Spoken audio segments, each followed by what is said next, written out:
Good morning, students. Let's see our another chapter from Women's Iswaran the Storyteller. Introduction देख रहे थे पहले इसका. The title of this chapter, Iswaran the Storyteller, tells us that this story is about Iswaran. He is called the storyteller because as storytelling is an art, he is good at it. Iswaran uses special effects, does voice modulation, uses his body language to make the story realistic so that the listener Mahendra gets attracted and captivated in his story. तो title जो है Eswaran the story teller, वो एक story बताता है ईश्वरन के बारे में, जो कि एक स्टोरी टेलर है और वो इस तरह से स्टोरी बताना एक आर्ट है और बहुत ही अच्छी तरह वो करता था. और ईश्वरन क्या करता था, उसमें स्पेशल इफेक्ट डालता था, जैसे वॉइस मॉड्यूलेशन के वॉइस में चेंज करना, उसकी बॉडी लैंग्वेज, स्टोरी को इतना रियलिस्टिक बनाना कि लिसनर जो था महेंद्र वो इतना अट्रैक्ट हो जाता है वो स्टोरी में. The writer wants to highlight this quality of Ishwaran. तो राइटर क्या कर रहे हैं, वो हाईलाइट करते हैं उसकी क्वालिटी को, ईश्वरन की. That he was so good at telling stories that they appear to be real. तो वो जिस तरह से इतनी अच्छी तरह से स्टोरी को बताता है कि ऐसा लगता है जैसे वो रियल में अपीयर हुआ था, रियल में हुआ था ऐसा कुछ. His stories were a source of entertainment for Mahendra. तो उसकी जो पूरी की पूरी जो स्टोरी थी ना, वो एक सोर्स था एंटरटेनमेंट महेंद्र के लिए. Mahendra narrated a story about his cook Iswaran to Ganesh. Mahendra worked as a junior supervisor in a company which provided junior supervisors to various construction companies on rent. तो महेंद्र जो है ये स्टोरी को narrate करते हैं. उसका कुक जो है ईश्वरन और गणेश है. महेंद्र जो है वो वर्क करते हैं, एक जूनियर सुपरवाइज़र का वर्क कर रहे हैं कंपनी में, जहाँ पे क्या प्रोवाइड किया जाता है, तो जूनियर सुपरवाइजर जो होते हैं वेरियस कंस्ट्रक्शन कंपनी में उनको रेंट में दिए जाते हैं, वहाँ पे वो काम करते थे. He got posted at different sites like factories, bridges and dam which were under construction. तो उन्हें कौन सी साइट पर भेजा गया था, उन्हें कौन सी साइट मिली थी जहाँ पे डिफरेंट साइट्स होती हैं, उन्हें जो पोजीशन मिली थी, जो पोस्ट मिली थी, वो डिफरेंट साइट्स पे मिली थी. जैसे कि कोई फैक्ट्री है, ब्रिज बना रहे हो, डैम्स हो, वो अंडर कंस्ट्रक्शन में हो, तो वहाँ पे वो काम किया करते थे. Mahendra's work was to keep an eye on all the workers at the site. तो महेंद्र का काम क्या होता था कि उनके वर्कर्स के ऊपर जो साइट पे काम कर रहे हैं उन पे आंखें रखने का काम होता था, उनको देखने का काम होता था कि वो अपना काम ठीक से कर रहे हैं या नहीं. He had to change places often and work at various places like a coal mine, railway bridge construction site and the construction site of a chemical plant. तो उनका जो प्लेस है वो चेंज होता रहता था, वर्क प्लेस उनके हमेशा चेंज होते थे. वेरियस प्लेसेस थे, जैसे कि कोयला माइन है, रेलवे ब्रिज है, कंस्ट्रक्शन साइट है उसका, या फिर केमिकल प्लांट कंस्ट्रक्शन है. तो वहाँ पे उनका ये सारा काम रहता था. As Mahendra was unmarried, he didn't have a family. He was able to live in these temporary quarters provided at the construction sites. He adjusted well in the current houses which didn't provide the basic amenities or even the tents which were temporary in nature. तो महेंद्र जो है वो unmarried थे और उनकी कोई family नहीं थी, और वो एक टेम्पररी क्वार्टर में रहते थे जो कि कंस्ट्रक्शन साइट के वहाँ पे हुआ करता था. और वहाँ पे वो जो है करंट एडजस्ट किया करते थे, क्योंकि वहाँ बेसिक जो रिक्वायरमेंट्स जो चाहिए होती थी उस घर में, वो उस घर में वैसी कोई बेसिक रिक्वायरमेंट्स नहीं थी. यहाँ तक कि टेंट्स भी जो थे वो टेम्पररी थे उनके वहाँ पर. Mahendra had an advantage. He was accompanied by his cook Eswaran. तो महेंद्र के पास एक एडवांटेज ये था कि उसके पास एक बहुत ही अच्छा जो है कुक था जिसका नाम ईश्वरन था. Ishwaran was very close to Mahendra and accompanied him everywhere. तो ईश्वरन जो है बहुत ही क्लोज था महेंद्र के, वो हमेशा उनके संग ही रहा करता था. He did not complain about the tough conditions in which he had to live. और कभी भी कंप्लेन नहीं करते थे, वो इतनी टफ कंडीशन में रहने के बाद भी वो किसी भी तरह की कोई कंप्लेन नहीं करता था। He cooked food for him, washed his clothes and gave him company by talking to him at night. तो वो उनके लिए खाना भी बनाता था, उनके कपड़े भी धोता था और रात को उनको कंपनी भी देता था बात करने के लिए, और रात को वो लोग बातें भी किया करते थे। Eswaran had a quality that he was good at telling stories and entertained Mahendra with he stories which were based on different subject. और ईश्वरन के पास एक क्वालिटी थी कि वो बहुत ही अच्छा स्टोरी बोला करता था और महेंद्र को वो एंटरटेन करता था अपनी स्टोरी से, जो कि डिफरेंट सब्जेक्ट पे बेस्ड होती थी। Mahendra tells Ganesh that Ishwaran was a good cook, great cook. Whenever they shifted to a new location, he would gather all the vegetables and other ingredients required by him to cook in no time.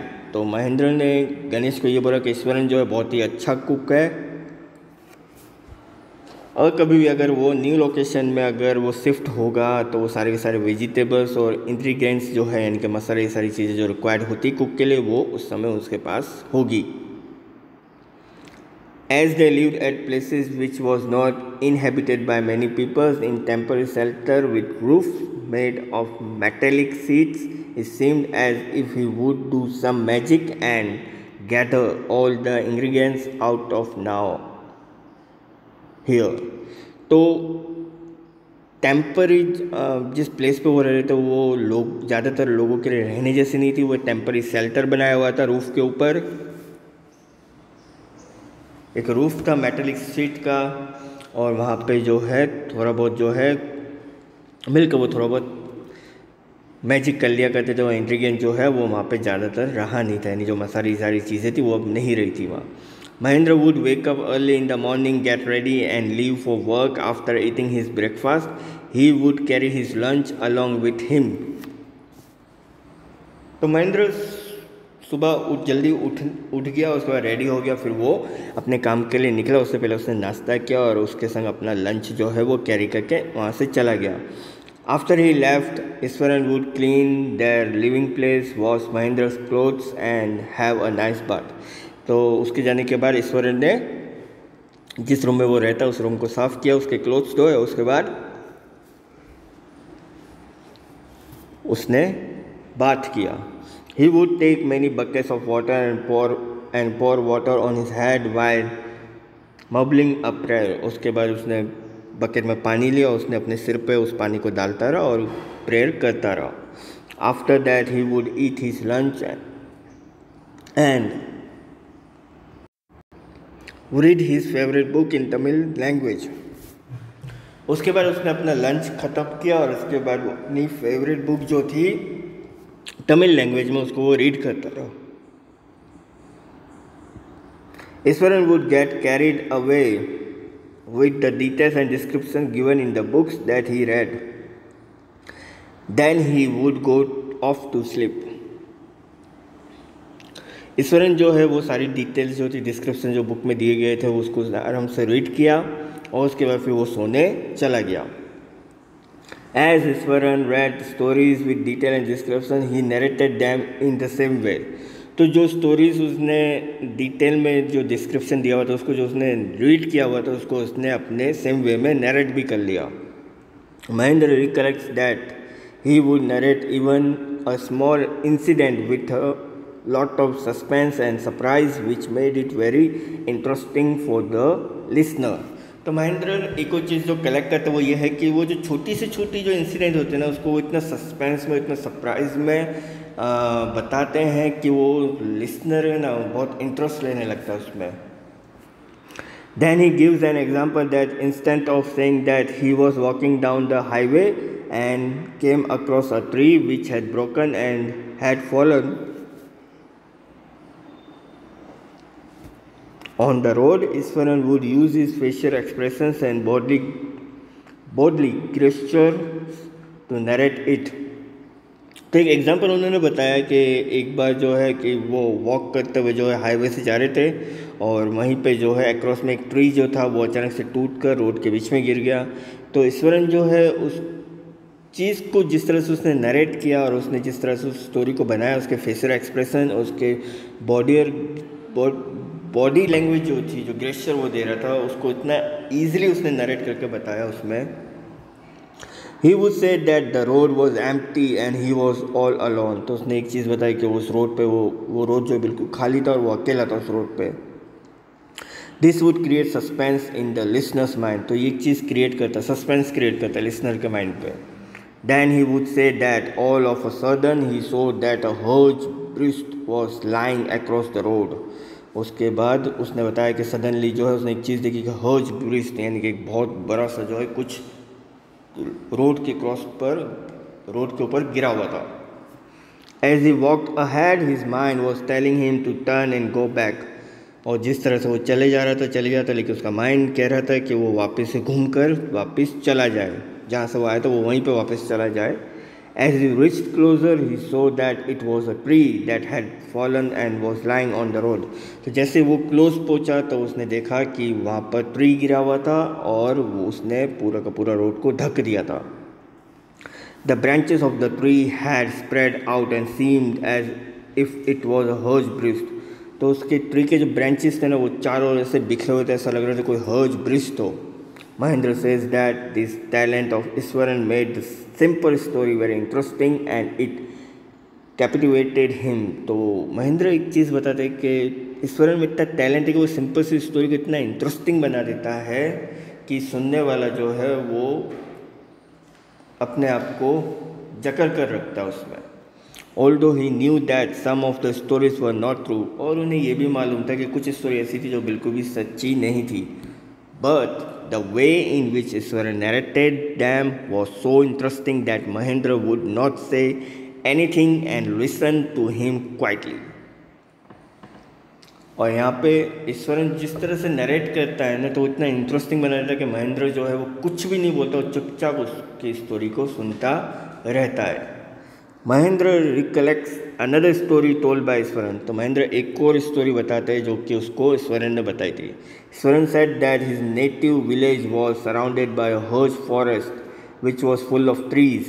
The huge logs of timber were sold for commercial purposes. They were transported onto the vehicles by elephants. तो ईश्वरन जो है उन्होंने बताया कि वो एक जिस native place में वो रहते हैं वहाँ पे पूरा का पूरा जो उनका विलेज जो है वो एक बहुत बड़े फॉरेस्ट से घिरा हुआ है, जहाँ पे बहुत सारे ट्रीज़ हैं। वहाँ पे बहुत सारे जो है ट्रीज़ के जो है लोगो, यानी कि उसके जो पार्ट्स है वो होते हैं जो कि कमर्शियल पर्पस के लिए यूज़ होते हैं और उसको ट्रांसपोर्ट करने के लिए एलिफेंट का यूज़ किया जाता है। दे वर हर्ज elephant and if they become mad they would get out of control and the mahout wouldn't be able to tame them.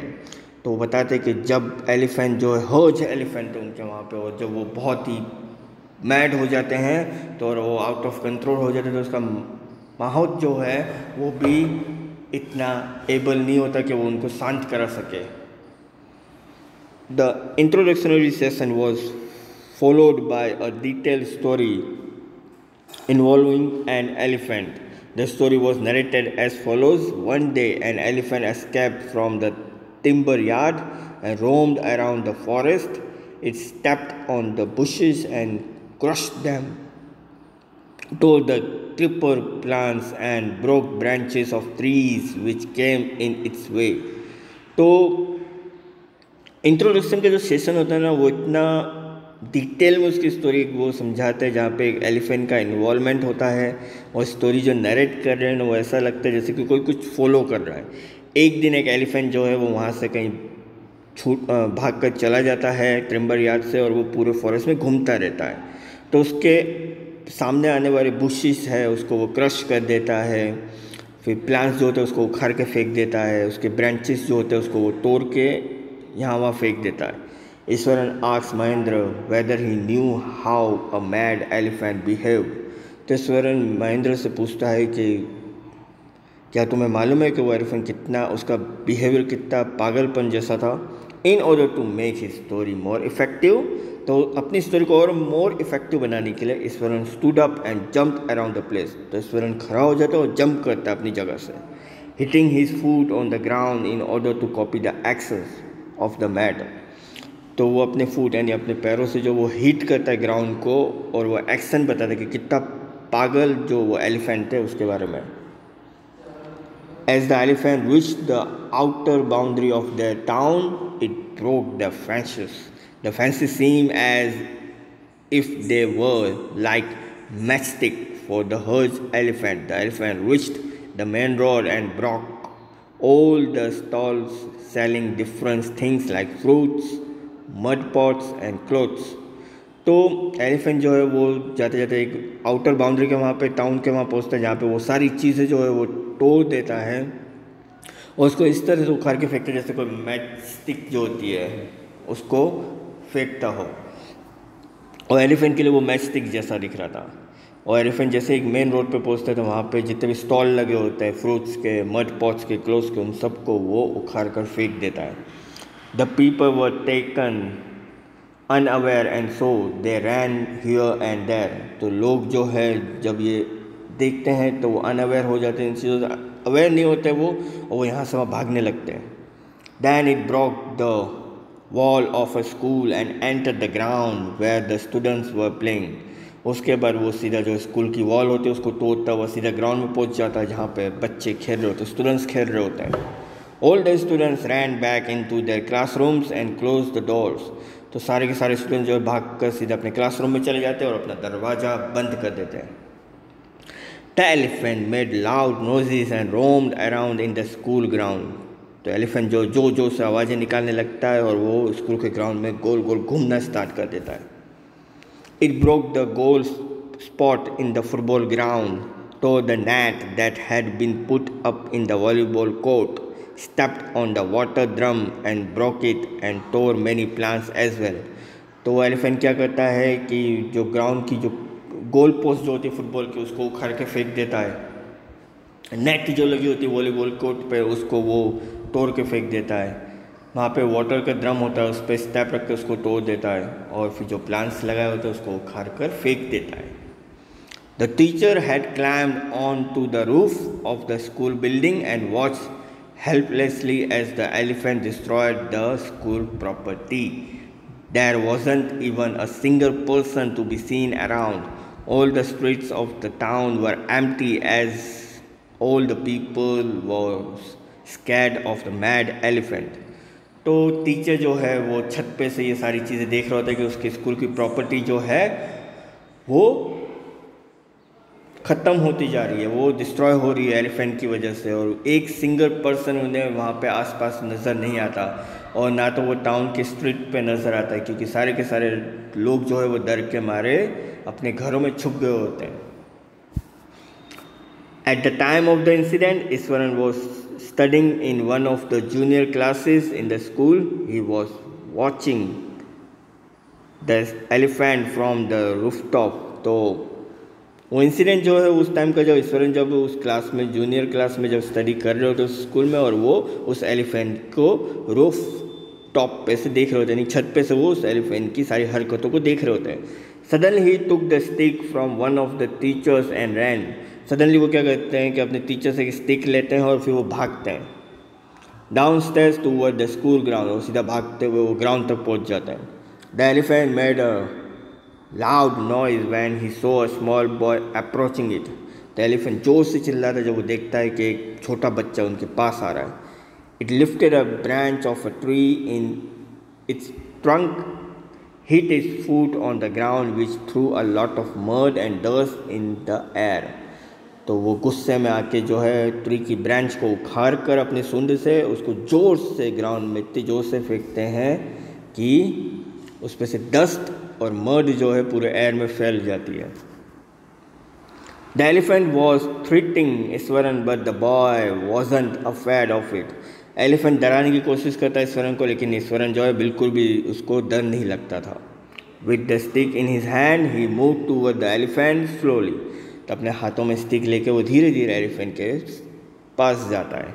Many people had climbed on to the roof top of their houses and were watching the incident. They were standing still and were awestruck, waiting to see what happened next. बहुत सारे लोग जो हैं वो छत की top पे से अपने घर की छत की टॉप में से सारा इंसिडेंट देख रहे होते हैं और वहाँ पे खड़े होकर वो ये देख रहे होते हैं कि अब नेक्स्ट क्या होने वाला है. Eswaran so that the elephant had read coral eyes which were full of anger. तो ईश्वरन देखता है कि वो एलिफेंट जो है उसकी आंखें रेड कलर की हो गई है, उसमें बहुत सारा गुस्सा था उनकी आंखों में. It again lifted its trunk and made a loud trumpet sound as it was about to attack Eswaran. तो वापस से वो अपनी ट्रंक यानी अपनी सूंड को ऊपर उठाता है और ज़ोर से आवाज़ निकालता है कि जैसे कि वो अटैक करने वाला हो ईश्वरन पे. Just then Eswaran gathered all his force and hit the elephant's third toenail quickly. और ईश्वरन जैसे ही अपनी पूरी फोर्स लगाता था एलिफेंट उसको हीट करने जाता है इस जल्दी से. The elephant was stunned at what had happen. तो एलिफेंट जो है सडनली सोच में पड़ जाता है कि एक्चुअल में हुआ क्या है. Then it reacted by shivering all over, fainted and fell on the ground unconscious. तो एलिफेंट जो है अचानक से वो जो है घबरा जाता है और वो बेहोश हो जाता है ग्राउंड में और अनकॉन्शियस हो जाता है. After this Eswaran would leave the story incomplete. उसके बाद ईश्वरन ने अपनी स्टोरी को इनकम्प्लीट कर दिया. In a low voice he would say that he would return after lighting the stove to warm the dinner as they were getting late for the meal. उसने धीरे से आवाज़ में कहा कि वो थोड़ी देर के बाद आएगा क्योंकि उसको खाना बनाने जाना है क्योंकि खाने के लिए लेट हो रहा है. Mahendra would be conscious to know what happened next and would feel disappointed that Ishwaran had left the story unfinished. अब महेंद्र जो है वो क्यूरियस हो गया था कि एक्चुअल में अब होगा क्या आगे, और वो उससे डिसअपॉइंटमेंट फील भी हुआ कि ईश्वरन जो है अपनी स्टोरी अधूरी छोड़ के चला गया. On returning he wouldn't continue with story as he wanted to arouse curiosity in Mahendra.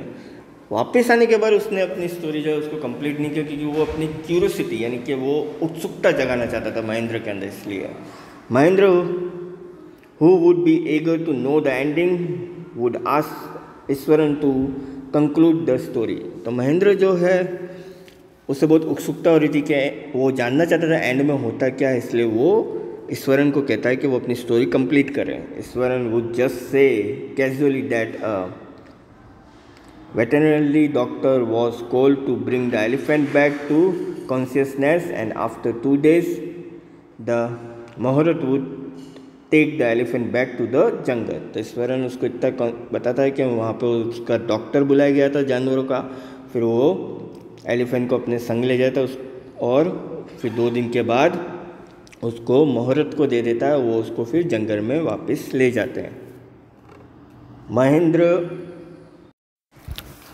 Mahendra was curious to know that how did the young Ishwaran manage to overpower the huge elephant. Ishwaran said that he performed a Japanese martial art. He said it was either karate or jujitsu. He had read about it somewhere that the martial arts rendered a person unconscious by. तो महेंद्र जो है वो curious हो गया था ये जानने के लिए कि यंग ईश्वरन ने किस तरह से अपने पावर का इस्तेमाल किया था उस हर्ज एलिफेंट को रोकने के लिए. तो ईश्वरन ने उसे बताया कि उसने एक जापानीज मार्शल आर्ट्स जो है वो परफॉर्म किया था, वो शायद कुछ कराटे या जुटित्सु था. उसने इसके बारे में जो है रीड किया हुआ था कि किस तरह से किसी भी पर्सन को जो अनकॉन्शियस कर दिया जाए by disrupting the nervous system. उसके नर्वस सिस्टम पर अगर हमला किया जाए तो वो अनकॉन्शियस हो सकता है, बेहोश हो सकता है. Every day Iswaran would narrate one और the another story full of adventure, horror और thrill. Sometimes Mahendra felt that the story was a friction, but still he enjoyed listening to it because of the unique way in which it was narrated by Iswaran. हर दिन ईश्वरन जो है अब कोई ना कोई story जो है नरेट करता था और जिसमें फुल ऑफ एडवेंचर, हॉरर और थ्रिल होता था. लेकिन महेंद्र को कभी कभी ऐसा फील होता था कि वो स्टोरी जो है वो फ्रिक्शन है, लेकिन फिर भी वो उसको एंजॉय करता था सुनने के लिए, क्योंकि वो बहुत ही यूनिक लगती थी जब भी ईश्वरन उसको नरेट करता था। As there was no television set at the place where they lived, the stories were a source of entertainment for Mahendra. तो वहाँ पे टीवी ना होने की वजह से, जिस जगह पे वो लोग रहते थे वहाँ पे टीवी नहीं होने की वजह से जो है ये स्टोरी जो है उनके लिए एंटरटेनमेंट बन गई थी महेंद्र के लिए। One morning Mahendra was having his breakfast, Eshwaran asked him if he could prepare a special meal for dinner as it was a good day. तो एक दिन सुबह जब महेंद्र अपना नाश्ता कर रहे थे तो उस समय ईश्वरन ने उनसे पूछा कि शाम के लिए क्या वो स्पेशल मील तैयार कर, क्योंकि बहुत ही अच्छा दिन था। He added that on that day they prepared special food for the souls of the dead elders of the family. तो उन्होंने एक चीज़ ऐड की कि ये दिन जो है वो एक स्पेशल मील बनाएंगे अपने एल्डर्स के लिए जिनकी डेथ हो चुकी है फैमिली में। Eswaran had preparing a delicious dinner and Mahendra pressed his cooking skills. तो उन्होंने इतना डिलीशियस डिनर बनाया था, ईश्वरन ने इतना अच्छा खाना बनाया था रात को, तो महेंद्र ने उनकी कुकिंग स्किल्स को जो है बहुत नवाजा था। Ishwaran was happy on being pressed but all of sudden started narrating a detailed story relating to ghosts and supernatural powers which was disliked by Mahendra. उसी समय वो इतना खुश हो गए थे ईश्वरन कि उन्होंने सडनली जो एक स्टोरी नरेट कर दी जो कि रिलेटेड थी भूतों और सुपर नेचुरल पावर यानी कि आत्माओं के ऊपर, जो कि महेंद्र को बिल्कुल भी अच्छी नहीं लगती थी। Eswaran said to Mahendra that the site of the factory was earlier a place where the dead were buried. तो महेंद्र को ईश्वरन ने ऐसा बताया कि जिस फैक्ट्री पे जहाँ पे ये फैक्ट्री अभी है वहाँ पे पहले जो है डेड बॉडीज़ को दफनाया जाता था, कब्रिस्तान हुआ करता था वहाँ पे। Mahendra jogged out of the pleasant thought after the tasty meal. और सडनली महेंद्र का ध्यान जो उस खाने पे जो था, जो इतना टेस्टी खाना बनाया था, वहाँ से बिल्कुल डाइवर्ट हो गया। Eswaran continue that on the first, Eswaran continue करता है कि एक दिन itself he had seen a human skull lying on the ground when he was returning after buying vegetables. तो उन्होंने ऐसा बताया कि एक दिन उन्होंने ह्यूमन यानी कि मानव खोपड़ी देखी थी जब वो ग्राउंड पे, उन्होंने एक मानव की आदमी की खोपड़ी देखी थी जब वो वेजिटेबल्स लेके आ रहे थे। Even later he had come across a number of skulls and bones lying around the place. और उसके बाद उन्होंने बताया कि जैसे जैसे वो चलते गए तो वहाँ पे नंबर ऑफ स्कल्स और बोन्स उनको ग्राउंड के ऊपर दिखाई दिए थे। Eshwaran added that sometimes he saw ghost at night. और ईश्वरन एक और चीज़ ऐड की कि रात को एक दिन उन्होंने भूत भी देखा था। Although he wasn't scared of them as he was a brave person but once he saw a very horrible ghost of a woman. तो उन्होंने बताया कि उन्हें इन चीज़ों से कभी डर नहीं लगता कि वो बहुत ही ब्रेव पर्सन है, लेकिन एक दिन उन्होंने एक बहुत ही खतरनाक एक औरत की आत्मा को देखा था, एक औरत के भूत को देखा था उन्होंने, तो वो डर गए थे बहुत। It appeared on a full moon night at 12 o'clock। तो वो जो है एक दिन जो पूरा चांद था और रात के 12 बजे थे तब उन्होंने उसको देखा था। It was very ugly, had matted hair and a sunken weathered face. तो वो बहुत ही अगली दिख रही थी, उसके बाल बहुत बिखरे हुए थे, उसका फेस बहुत ख़राब था। It looked like skeleton holding N unborn baby in its arm. तो वो कैसा लग रहा था जैसे कि कोई हड्डियाँ जो है एक अनबॉर्न यानी जो बच्चा पैदा नहीं हुआ उसके हाथ में है और वो अपने हाथों में लेके आ रही है। Mahendra dislike the story and interrupted sharply. तो महेंद्र को ये स्टोरी अच्छी नहीं लगी और उसने बीचों बीच वो स्टोरी को काट दिया। He scolded Eswaran and said that he had gone mad। तो उसने ईश्वरन को डांटा, उसने उसको कहा कि क्या तुम पागल हो गए थे। Mahendra said that ghost didn't exist। तो महेंद्र ने कहा कि भूत जैसा कुछ होता ही नहीं है। He added that it was Iswaran's imagination. तो उसने महेंद्र ने उनको ये बोला कि ये तुम्हारी इमेजिनेशन है सिर्फ। He ordered Eswaran to get himself checked up to get his digestive system and his brain examined as he was speaking nonsense. तो उन्होंने ईश्वरन को ऑर्डर किया कि वो जाके अपना चेकअप कराए, अपना डाइजेस्टिव सिस्टम चेक कराए और अपने दिमाग का भी जो है इलाज कराए, क्योंकि ये सारी चीज़ें नॉनसेंस है. Mahendra had thought that Iswaran would remain quiet for a few days as he had scolded him the previous night. तो महेंद्र ने एक चीज़ सोची कि ईश्वरन जो है कुछ दिनों से बहुत शांत है, बोल नहीं रहा है, क्योंकि उन्होंने उसको पिछली रात को बहुत डांटा था. He was astonished to see a cheerful and talkative Eswaran the next morning. और उसके बाद उन्होंने जो है एक cheerful talkative ईश्वरन को next morning देखा. Mahendra saw that he was very brave, but on the contrary, he was uneasy because of the story Eswaran had narrated. तो महेंद्र ने एक चीज़ देखी कि वो बहुत ब्रेव है, लेकिन जिस तरह से वो एक अनईजी स्टोरी, एक अनईजी था उनके लिए, क्योंकि जिस तरह से वो स्टोरी को नरेट करते थे ना, तो वो उनको अच्छा नहीं लगता था. जैसे भूतों की स्टोरी जो नरेट की थी उन्होंने, तो उनको अच्छा नहीं लगा था वो. Every night before going to bed, he peeped out of the window next to his bed to ensure himself that there was no ghost around. तो हमेशा महेंद्र जब सोने जाते थे रात को, तो वो हमेशा खिड़की की तरफ एक बार देखते थे अपने बेड पे से, कि इंश्योर करते थे कि वहाँ पे कोई भूत तो नहीं है ना उनके आसपास. He didn't see any ghost but only saw darkness and the twinkling light of the factory. तो उन्हें तो भूत तो नहीं दिखता था, सिर्फ एक अंधेरा दिखता था और ट्विंकलिंग लाइट दिखती थी फैक्ट्री की. Before listening to insurance story, Mahendra liked watching the white colored landscape on a full moon night, as Ishwaran had told me that on a full moon night a female ghost haunted place. He stopped looking out of that night as he was afraid bumping into the ugly ghost. तो suddenly उनको एक बात याद आई जो ईश्वरन ने उनको बताई थी कि एक फुल मून नाइट था और उन्होंने एक फीमेल गोस्ट को देखा था उस प्लेस पर, जो कि बहुत अगली दिख रही थी. तो उनका ध्यान जो है वो उसी समय खिड़की के पास चला गया था. On night as Mahendra was asleep, he was awakened by the sound of someone crying. तो उस रात को जब वो सो रहे थे तो सडनली उनकी आंखें खुल गई कि जैसे कोई रो रहा है. He thought that it could be a cat looking for mice and tried to go back to.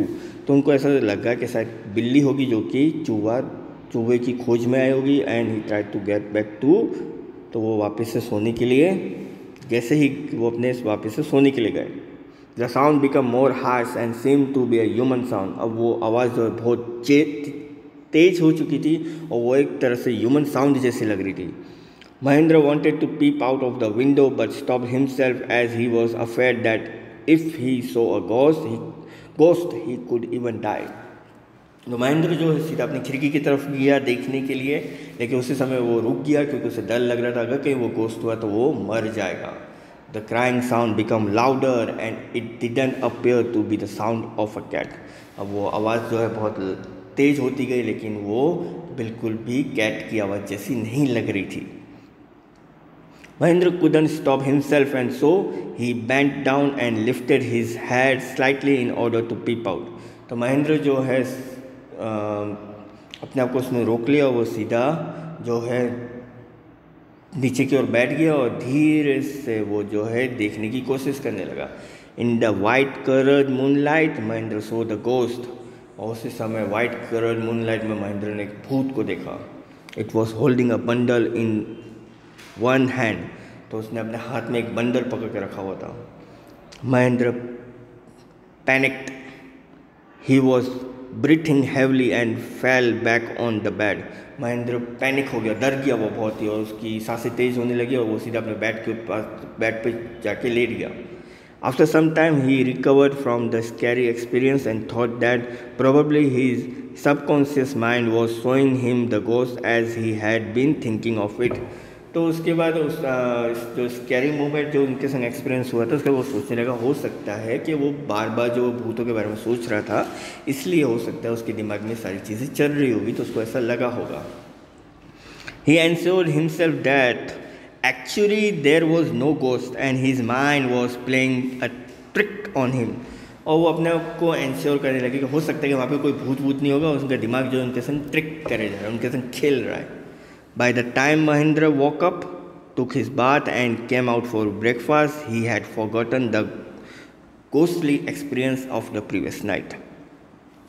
उसके बाद सुबह को वो जगे, वो नहाए और उसके बाद उन्होंने अपना ब्रेकफास्ट किया और वो सारी चीज़ें जो घोस्टली एक्सपीरियंस जो उनके संग हुआ था प्रीवियस नाइट को वो भूल चुके थे। ईश्वरन ग्रीटेड हिम, ईश्वरन ने उनका वेलकम किया।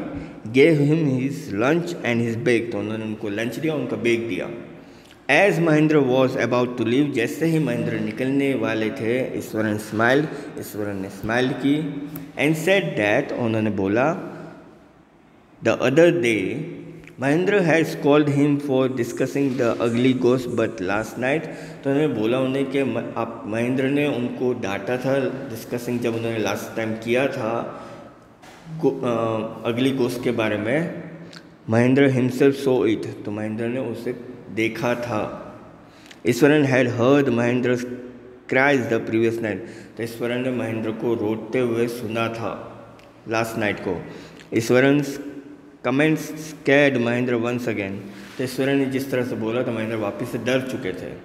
ही didn't hear him further and hurried off to his office, तो उन्होंने ईश्वरन की बात नहीं सुनी, वो जल्दी जल्दी अपने ऑफिस के लिए निकल गए। He decided to resign from the job and leave the haunted place, तो उन्होंने सोच लिया कि वो रिज़ाइन कर देंगे उस जॉब से और वो उस haunted place को भी छोड़ के चले जाएंगे। He couldn't live there any longer, और वो आज के बाद कभी भी वहाँ पे रहेंगे नहीं। तो यहाँ पे आपकी जो स्टोरी थी ईश्वरन द स्टोरी टेलर, वो यहाँ पे कंप्लीट होती है। इसके रिगार्डिंग अगर कोई भी क्यूरी या कोई भी डाउट हो तो आप मुझे कॉल कर सकते हैं। Thank you.